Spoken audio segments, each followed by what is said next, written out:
Here's why you play Pharsa, the Wing of Vengeance in the mid lane.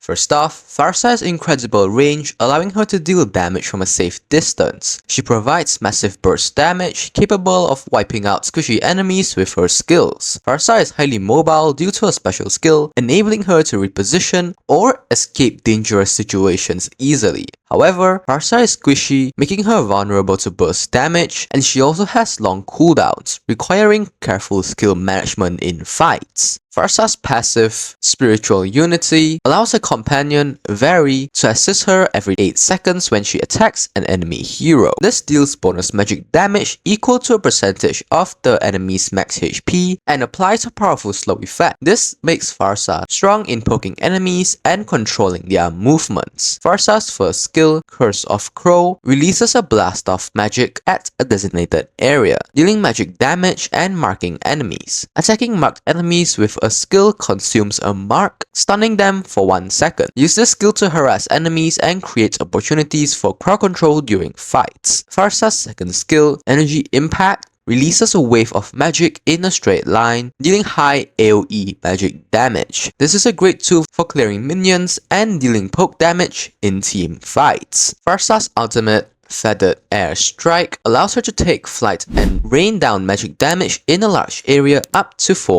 times. This skill is devastating during team fights, providing long-range burst damage and slowing enemies. Pharsa's special skill, Wings by Wings, is her mobility skill, transforming her into a mist and allowing her to fly over terrain with increased movement speed. Use it to reposition during fights, escape danger, or rotate quickly across the map. A basic skill common for Pharsa to start by using ultimate to deal heavy AoE damage, followed by first skill to stun enemies. Finish off with second skill for additional damage. Moving on to builds, I usually build Arcane Boots, Blood Wings, Lightning Truncheon, Genius Wand, Divine Glaive, and Holy Crystal. These are the emblems that go along with this build. As for battle spells, I usually recommend Flicker for repositioning during or after using an ultimate, Flame Shot for refinishing off enemies or pushing them back, or Purify to counter heavy crowd control teams. Pharsa counters low mobility heroes like Layla, Hanabi, and Savior, who are vulnerable to Pharsa's long-range burst damage. However, Pharsa struggles against heroes with displacement skills like Franco, Zulong, and Mincetar who can interrupt her. High mobility assassins such as Ling and Hayabusa can also quickly eliminate her.